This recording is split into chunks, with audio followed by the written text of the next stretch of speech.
You're on. All right. Good morning, folks. Okay, Sunday lecture. Here we go. This is actually for Thursday's class, as you know. All right. And a couple things I want to start off with. Last week we talked about Lenin, okay, and the problems he had with in consolidating the Soviet Union. And I think you'll agree that it's a miracle that place survived, okay, all right, through all the things he had to contend with. Hopefully you read the essay on the Russo-Polish War. That nobody even knows about that, okay. And also, too, a little Google assignment here. I want you to Google Lenin's tomb. You will be amazed. He's under glass, okay, and full of chemicals. You can go see his body, and people do this. They're lined up around a block, okay. People go there on their honeymoons, okay, to go see Lenin's body. He's that revered even in modern Russia, What they tend to whitewash and gloss over are the thousands and if not millions that he might have killed, okay, with the Cheka and things like that, okay, all right. So at any rate, guys, okay, that's one. I want you to check that out, okay. I have it on overhead, but it doesn't make much sense to show it to you on overhead. Also, too, I'm concerned about the late work coming in, okay. I need to get all those quizzes in on Thursdays. I want to do that one day a week and get it out of the way. I get them out to you on Fridays after a Thursday quiz has been done. And you got a whole week to work on it, okay, all right? I'm getting concerned about the late work, folks, okay? It's basically doubled the amount of late work from when it was a face-to-face class. So I haven't been taking off the late penalties as strictly as I was when we were meeting face-to-face, but I may have to return to that. Generally, I've been taking off 3 points for a late quiz. It used to be 5, if you recall, all right? So let's make sure we get back on board with that, okay? What else do I have in my notes here to go over with you guys? Okay, all right. Read my email, which just went out minutes ago. Okay, all right. But read what I said about the online classes generally having a triple the inline. I'm sorry, the failure rate of face-to-face classes. That's not based upon an empirical study, just based upon when I've talked to people who teach in online more than I do. I don't teach it at all, really.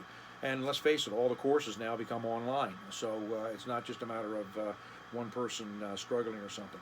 Remember, you've got an essay coming up this week, and there's no lates on that, okay? All right? You've had time to work on things. We're all housebound, okay? Generally, you have time to work on things. So your bracket B, essay number 2, okay? I'm trying to think if there's anything here that you need to look at. I examined 2 19th century Russian czars, any 2 you want to pick. And it says tutorial page 20, but depending on who you want, and this is all on that sheet that I gave you in the very beginning, about a third of the way into the course, okay, of all the different assignments here. You've also got the chapters to read from the textbook, etc. Discuss the origins and phases of the Russian revolutions in 1917. Use the handout book, that's what I mean by T, the tutorial, pages 24, 34, and 35, and also chapter 32 of the book. And describe the basic tenets of Marxism, okay, all right? If you understood that, it's fairly easy, okay, all right? That's basically all out of the tutorial, okay, all right? Don't go try reading the Communist Manifesto or something like that. I'm also starting to get a couple of papers that are coming in that are clearly online downloads or printouts, okay? Don't do that, folks. Remember we talked about honor, okay? So let's go, all right? Do the right thing. It's how you learn, okay? It's how you learn. You do it. You know, writing is... Someone once said that writing is a higher level of thinking, and I really agree with that because I do a lot. I write as a hobby. Okay, I've written about a dozen books, about 15 of them, and I'm working on one right now. Okay, and I do believe that it makes you probe into things deeper and everything else like that. So if you just download something off the internet that somebody else wrote, not only is it unethical, not only is it cheating and plagiarism, but also too, you're not getting what you could out of a course. So some grandfatherly advice there. Okay, all right. Pages in question. We are looking at a bad guy today, okay? Now, I got to qualify that because there are people in the Soviet Union, probably about a 50% approval rating even today, that still admire this guy. I'm talking about Joseph Stalin. And Stalin is, to me, one of history's great monsters. Right up there with Adolf Hitler, right up there with Genghis Khan, right up there with Mao Zedong, right up there with the great dictators of the world, okay? There's an article in your handout book that says he might have killed up to 27 million people. Speaking of the handout book, let me turn to it right now for you. The pages we're going to work on today are to a little bit page 41, but don't turn to it. That's just a term list. If you have any questions about those terms as I complete this stuff, let me know, okay? All right, Rise of Stalin, page 42. Also to page 43. And what I'm going to work on, 44 as well, I'm going to work on mainly on page 43.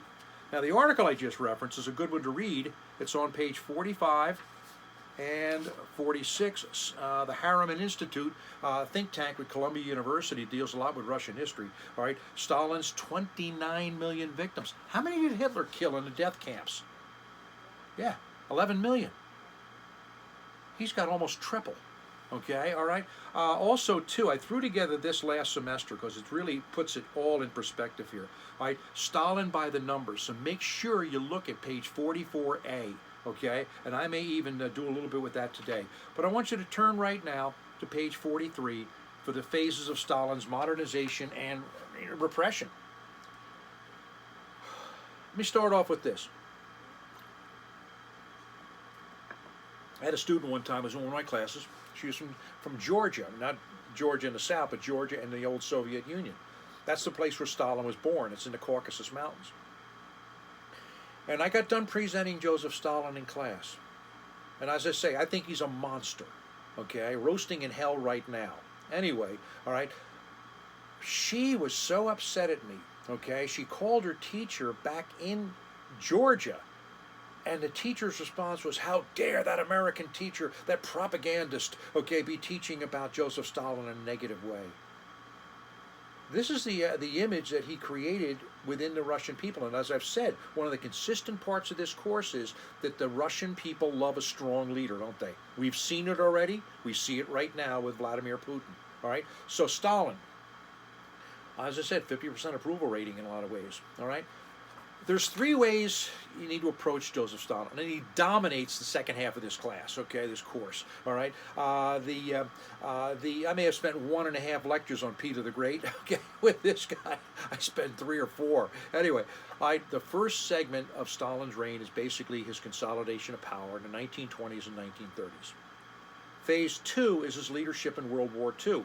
Now, next week is World War II, so I'm going to move through that quickly. I'm going to keep these lectures now to half hour if I can, okay, all right? And you need to you need to not only hear the lecture I'm going to give you, but also, too, listen to that lecture in the wartime conferences. I won't discuss that. That was recorded earlier by Rob Rudnicki, and he sent it out to you, so now's the time to listen to it, okay? If he hasn't sent it out, give him an email saying, you know, I didn't get it, that sort of thing.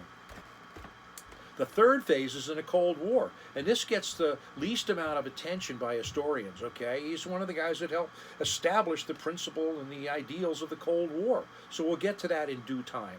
Today we're focused on phase 1, the idea of him consolidating power. Lenin dies in 1924.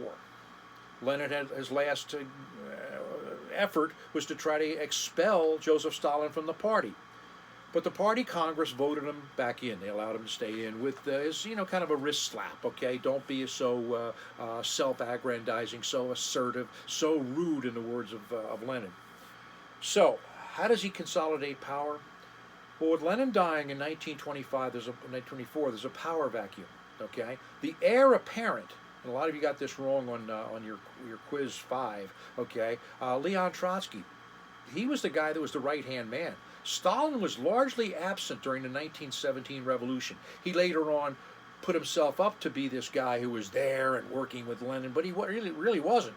All right, it was Leon Trotsky. Trotsky created the Red Army. Trotsky won the Red-White Civil War. Okay, all right. So at any rate, that's the heir apparent.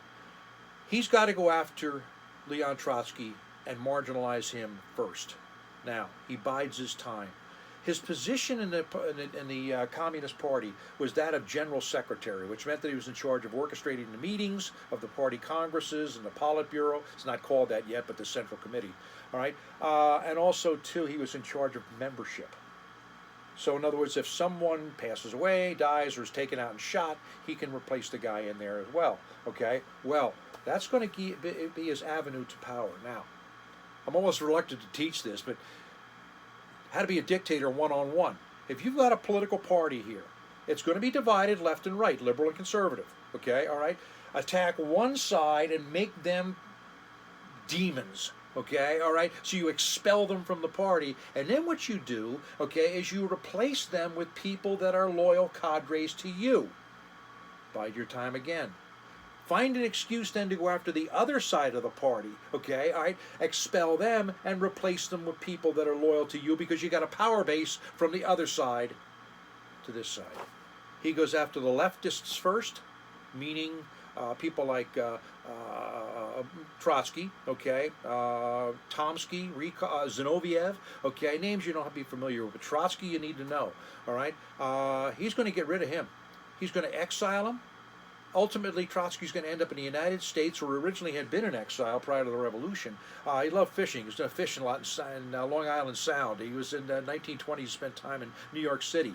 He's ultimately going to work his way down to Mexico City, and Stalin never forgot his political enemies. He's going to infiltrate his household staff, and they're going to kill him, assassinate him with an ice pick in the back of the skull. That's Stalin's ruthless behavior, in part. He bides his time and finds that an assassination occurs.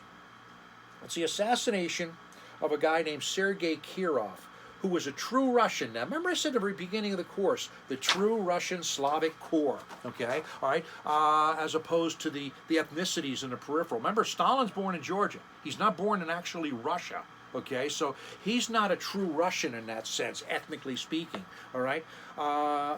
True Russians were valued a little bit more. It's racist, I know, but that's what they were. And this guy Kirov, movie star looks, charisma, the party wants him to rule. And things would have gone differently had he ruled, okay? But at any rate, he gets assassinated.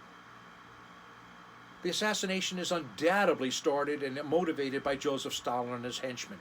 He uses that now to say, see, I told you there's a plot within our group now, okay, that's trying to take over power, okay, trying to oust me from power, trying to oust the members of the Central Committee out, okay, and he turns on the other side of the party in the 1930s. That's going to be called the Great Terror, okay? He's going to arrest 1,500 members a day and shoot most of them, probably about 70% of them.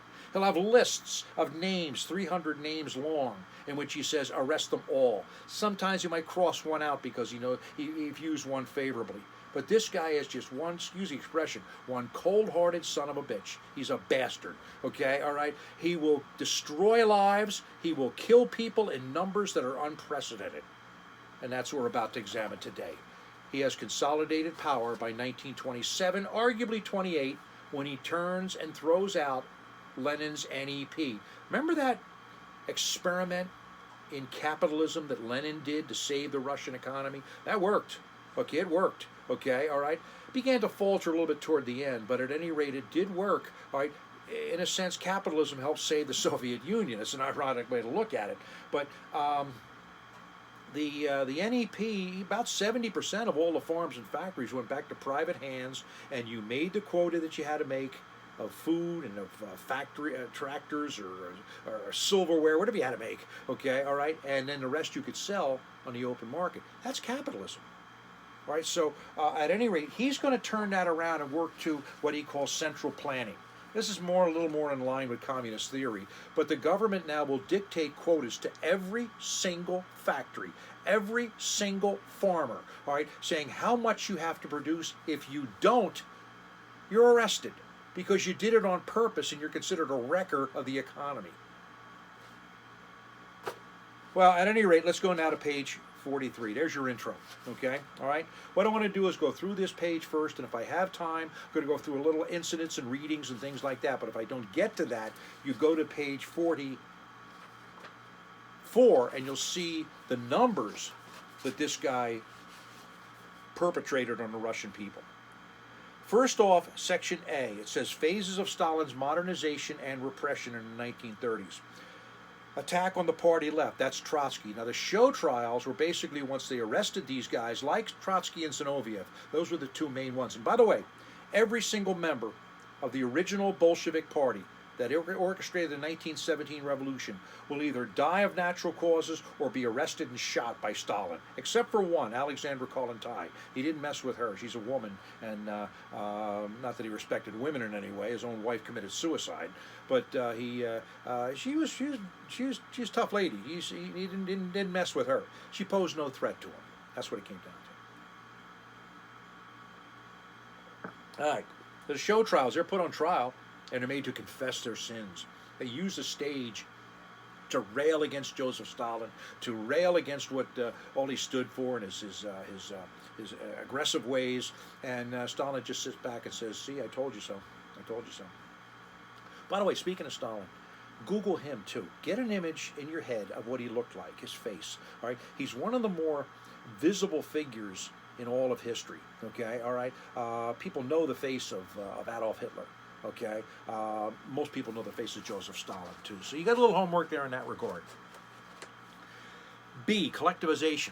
The way he's going to make the farmers fulfill the quota is not through allowing them to do what they've always done in the past. Basically, it was a subsistence economy. All right, they would basically make their crops, grow them, eat them, and that was it. Okay, all right.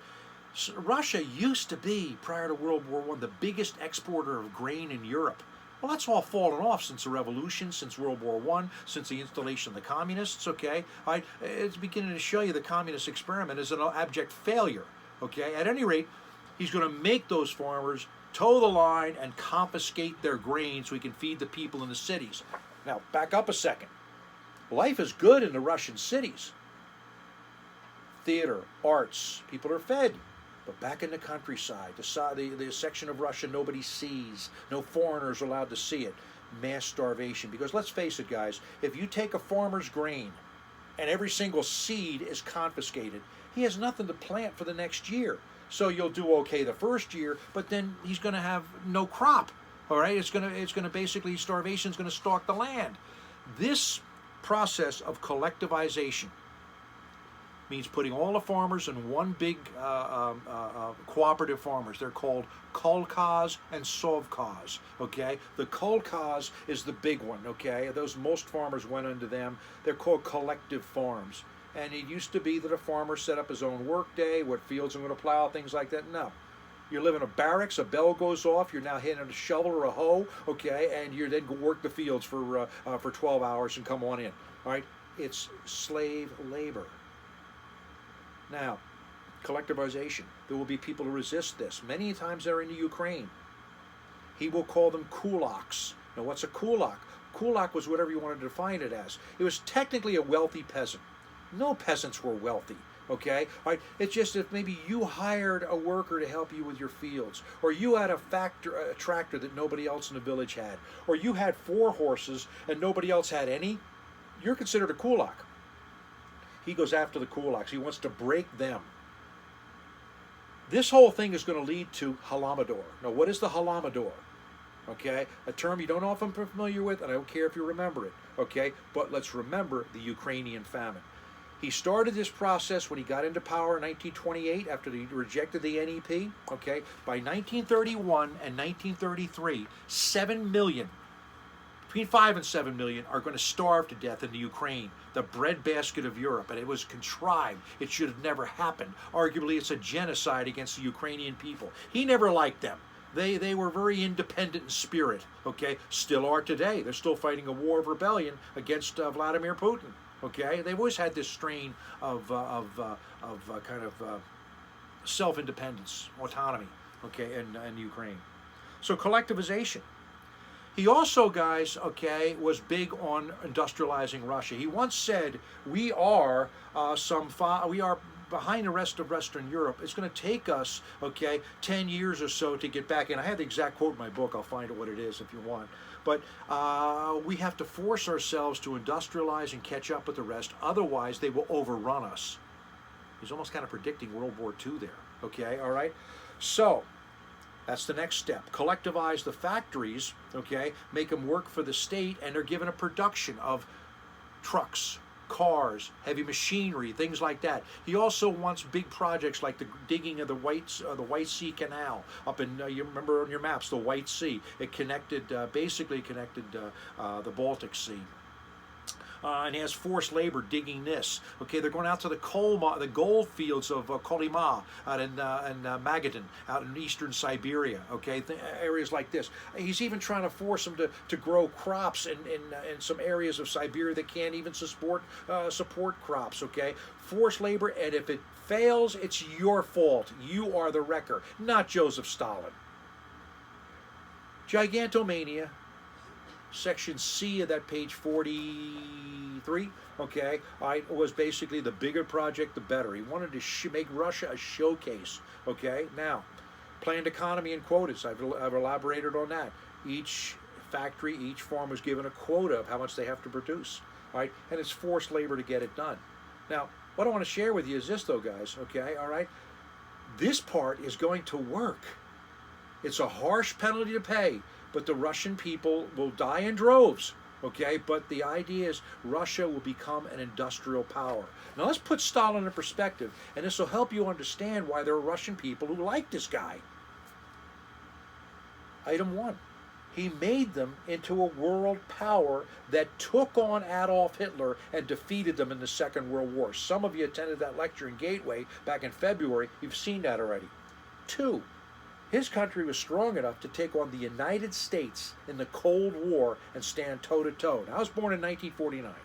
Yeah, that's how old I am, man. Anyway, all right, and, you know, you guys grew up with fire drills and things like this. And today the kids grow up with shooter drills in school and things like that. All right, we grew up with air raid drills. We had to hide under our desk, fearing nuclear attack from the Soviet Union, as if that's really going to help us in a nuclear attack. But anyway, this is the idea that we feared the Soviet Union. That was Stalin's Soviet Union.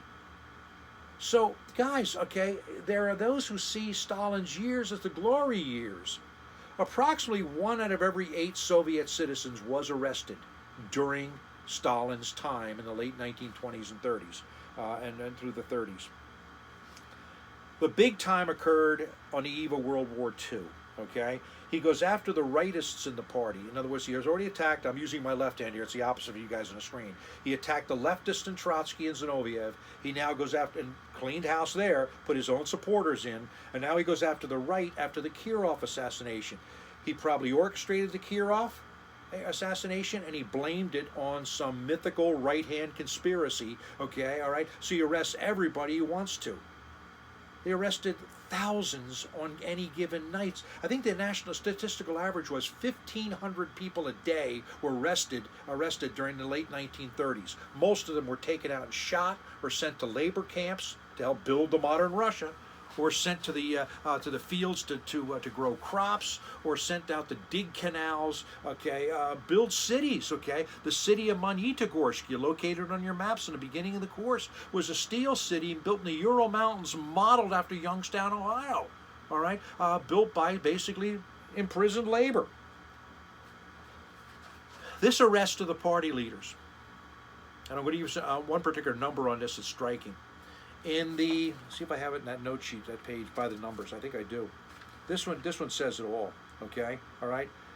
Now, in fact, let me spend a minute with this. Hang on, let me just point out a couple of things here. Okay, all right. During the Great Terror, 1937-38, I said 2,200. I said 1,500 a day. That's my notes have that. Here's another number: 2,200 arrested every single day in that 2-year period. 1,000 a day were shot. A grand total of 681,692 were executed in 1937 alone. That's a pretty tight figure. I've read that in other places. Okay, but the one I wanted to throw with you actually is in the 18th Party Congress. 98% of those members in that Congress were liquidated. Only 2% were present from the 17th Party Congress. I'm sorry, 17th Party Congress, 98% were liquidated. This is a monstrosity. But this is the type of fear that Stalin inculcates, indoctrinates into the Russian people. These are called the purges. A purge in Russian was chistka. Okay, a purge is basically a cleansing. So they're going to clean the party out and put nothing but Stalin supporters in there. All right, it's rule by terror, no question at all, and that's why it earns the title The Great Terror. Robert Conquest's book The Great Terror is a great book on this. A little dated, okay, it was written in the 70s, okay, but at any rate, the title says it all. Okay, what happens? As I read that, I would just get angry, and people have to live. You're only given one shot at a life. Don't blow it. Well, don't have somebody else blow it for you by falsifying charges against you and busting you and throwing you in prison. Now, if you get a chance, there's a good movie that shows this, a movie called The Way Back. I probably would have shown it in class. The beginning scene talks about a guy being arrested. He's been denounced by his wife. What they told his wife was, "We think your husband was a spy. He was Polish, okay, all right. And as a result, if you sign a confession saying that he was a spy, okay, he might get 10 years in prison. If you don't, and we find him guilty, which we will, he'll be shot." So she thinks she is saving his life by denouncing him as a spy. Well, he goes to a labor camp for 10 years.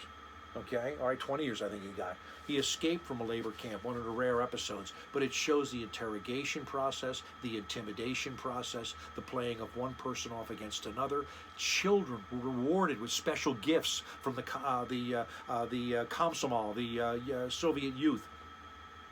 If they denounced their parents, maybe at the dinner time, you said something about Joseph Stalin.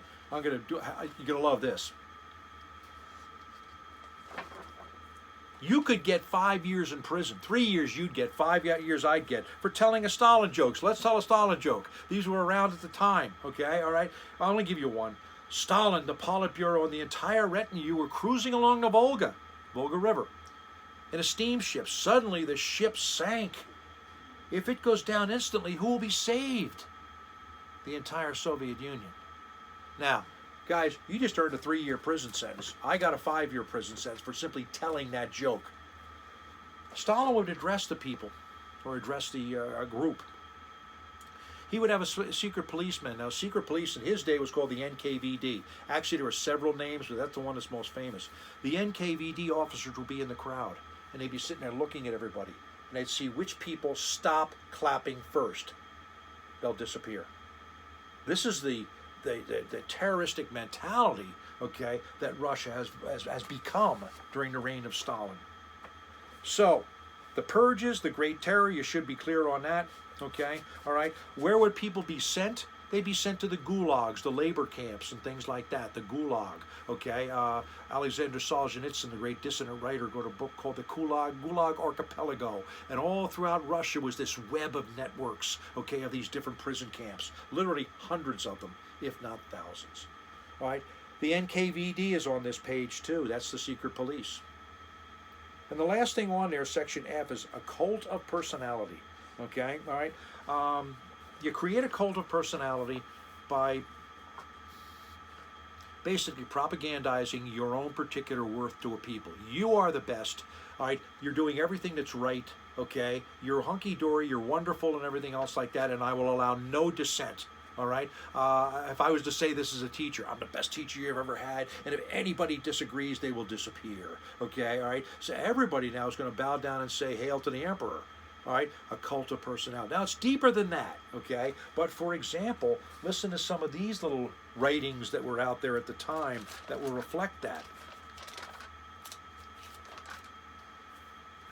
His name is Stalin. Nobody can equal the strength of that hero. His eyes see everything that goes on Earth. All right, his ears hear everything that people say. Isn't this just like the nutcase over in North Korea? Okay, Kim Jong-un. Okay, his brain knows all that people think. His heart contains the happiness and woe of all the peoples. The depth of his thought is as deep as the ocean.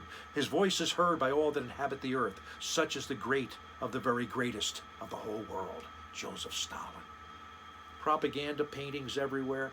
This is something that Lenin never wanted. And when you Google that picture of Lenin's tomb, Lenin would have never wanted that because that's part of the cult of personality. But Stalin built that up to make himself look good and to be the successor to Vladimir Lenin. Right? It was all part of his game plan. This guy, behind the scenes, was nefarious, okay, all right? He had an agenda that just was incredible. He's going to lead Russia into World War II. And Russia's going to win World War II. You got to pin a medal on it for that, okay? But at any rate, we'll talk about that in the next class. Next Sunday, I'll be talking about that. But I want to talk about some of the purge fodder. Fodder is food you feed an animal, okay? All right, and let's take a look at where you might find some of that stuff.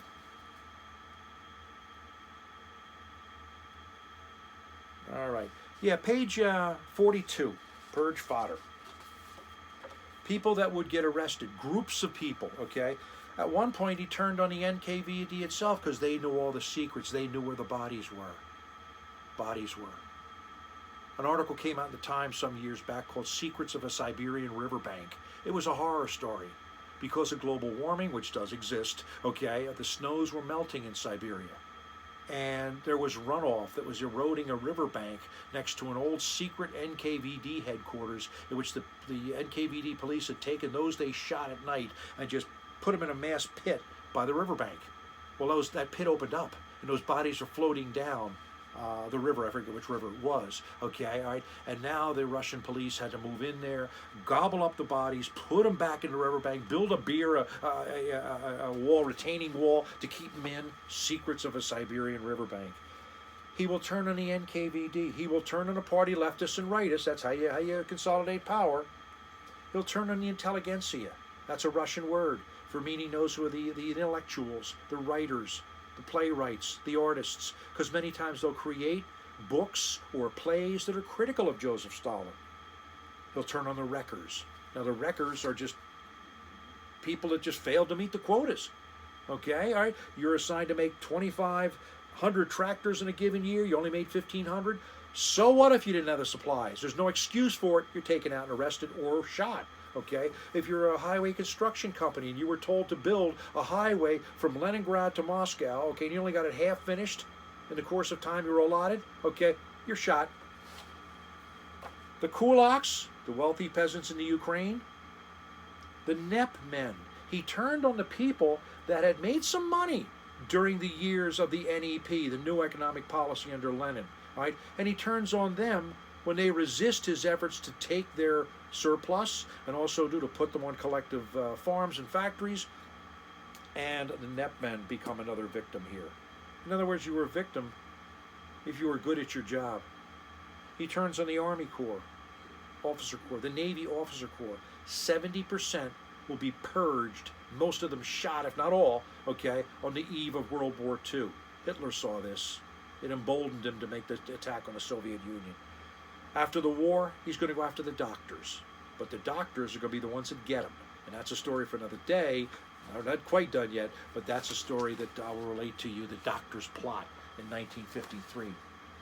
Well, just some stats here, some quotes rather, and then we'll stop for today, because I think you have a pretty good image of Joseph Stalin. Okay, all right? This is Robert Tucker, one of the great Russian historians. The actual fact was that Russia had become, in the Stalin period, a powerful, industrialized country with an enslaved, miserable, poverty-stricken population with an economy best described as state monopoly capitalism and a security system of a Führerist police state variety, and an empire that was the extension of all of this to captive peoples abroad. Now, as I said, in 2008 and 2009, which wasn't long ago, almost 50% of the Russian people took a positive view of Joseph Stalin. Some other quick ones here. At the height of the Stalinist era, an estimated 1 of every 8 Soviet men, women, and children were shot or sent to the Gulag, where many more died. The 30-year reign of Joseph Stalin, quote, wise and intelligent ruler, chief of the Soviet people, quote, devoted continuer of Lenin's cause, that's important, okay, quote, best friend of all children, and Pravda's word, Pravda was the official party newspaper, okay, left at least 20 million people dead. Now, here's another one, just some numbers here from Robert Conquest's book, The Great Terror. Of Yagoda's NKVD officers. He's one of the first of the NKVD. The very first guy was Zhezhov, then it was Yagoda. Okay, all right, 3,000 were executed in 1937.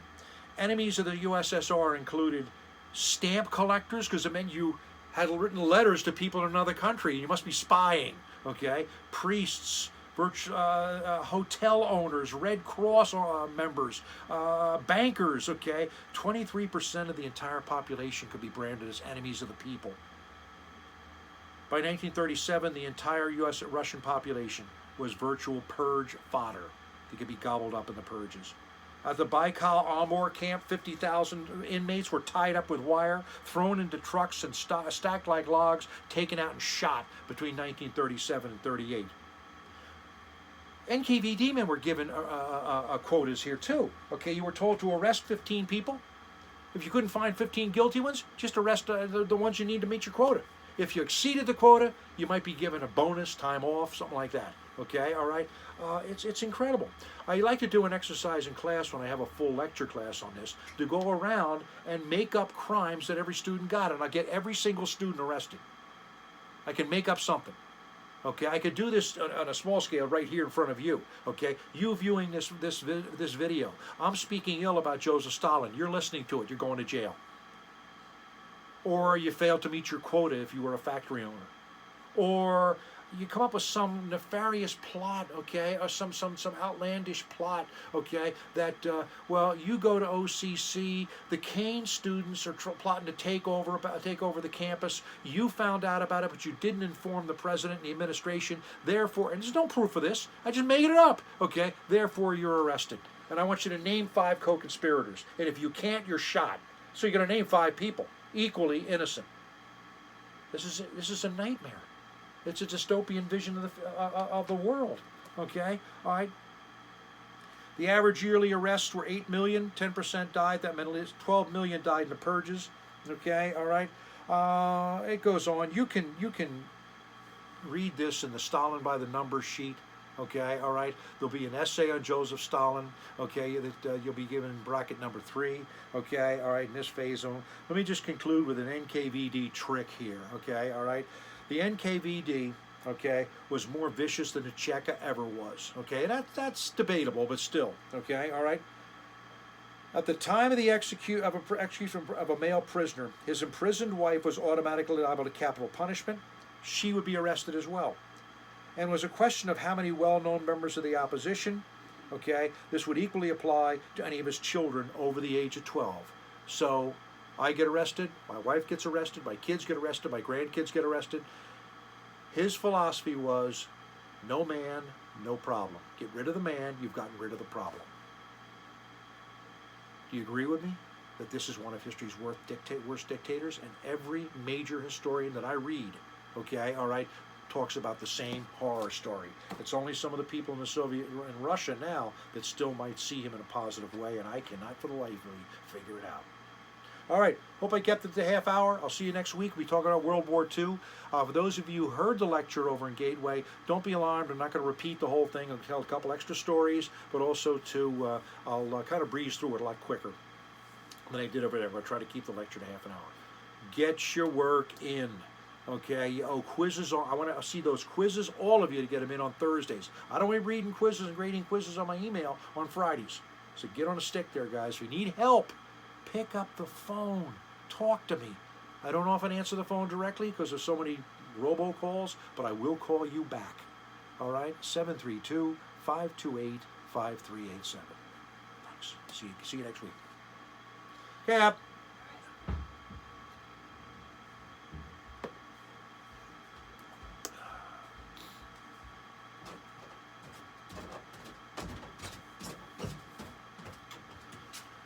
Let's see how that came out. I like the setup here now.